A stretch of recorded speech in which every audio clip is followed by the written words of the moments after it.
Hello friends, నమస్తే. Aadhaar card ఉంటే చాలు 50,000 రూపాయల లోన్.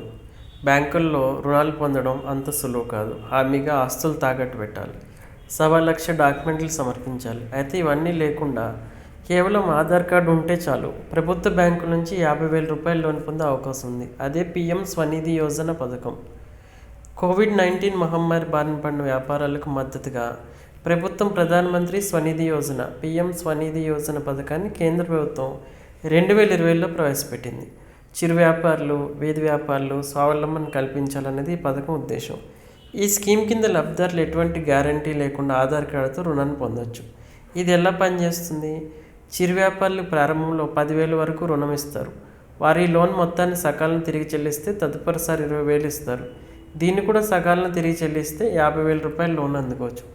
అయితే ఆధార్ కార్డు తప్పనిసరి. పీఎం స్వనిధి పథకం కింద రుణం పొందాలంటే ఆధార్ కార్డు తప్పనిసరి. వ్యాపారులు తమ ఆధార్ కార్డును ఉపయోగించి ప్రభుత్వ బ్యాంకులు ఈ పథకం కోసం దరఖాస్తు చేసుకోవచ్చు. రుణాన్ని 12 నెలల్లో వాయిదాల బదులు తిరిగి చెల్లించాలి. ఎలా దరఖాస్తు చేయాలి? పీఎం స్వనిధి వెబ్సైట్ ప్రకారం రుణగ్రహీతలు తప్పనిసరిగా లోన్ అప్లికేషన్ ఫారంను పూరించడానికి అవసరమైన సమాచార పత్రాలు అర్థం చేసుకోవాలి. ఆన్లైన్ దరఖాస్తు ప్రక్రియ ఈకేవైసీ ఆధార్ ధృవీకరణ కోసం మొబైల్ నెంబర్ను ఆధార్ నెంబర్ లింక్ చేయడం తప్పనిసరి. దీంతోపాటు రుణగ్రహీతలు ప్రభుత్వ సంక్షేమ పథకాల నుండి భవిష్యత్ ప్రయోజనాల కోసం పట్టణ స్థానిక సంస్థల నుండి సిఫారసు లేఖ పొందాల్సి ఉంటుంది.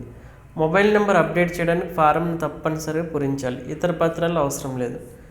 ఈ పథకంలో రుణం పొందడానికి అర్హులైన 4 రకాల విక్రేతలు ఉన్నారు. అర్హత ప్రమాణాలను సరిచూసుకుని తదనుగుణంగా దరఖాస్తు చేసుకోండి. ఈ 3 దశలను అనుసరించిన తర్వాత పోర్టల్లో దరఖాస్తు ప్రక్రియ ప్రారంభించవచ్చు. రుణగ్రహీతలు నేరుగా పోర్టల్లో లేదా వారి ప్రాంతానికి సమీపంలోని common service centre CSC centre ద్వారా దరఖాస్తు చేసుకోవచ్చు. అయితే ప్రధానమంత్రి స్వనిధి యోజన పథకానికి షెడ్యూల్ కమర్షియల్ బ్యాంకులు, ప్రాంతీయ గ్రామీణ బ్యాంకులు, చిన్న ఫైనాన్స్ బ్యాంకులు, సహకార బ్యాంకుల వడ్డీ రేట్లు ప్రస్తుతం ఉన్న రేట్ల ప్రకారం ఉంటాయి.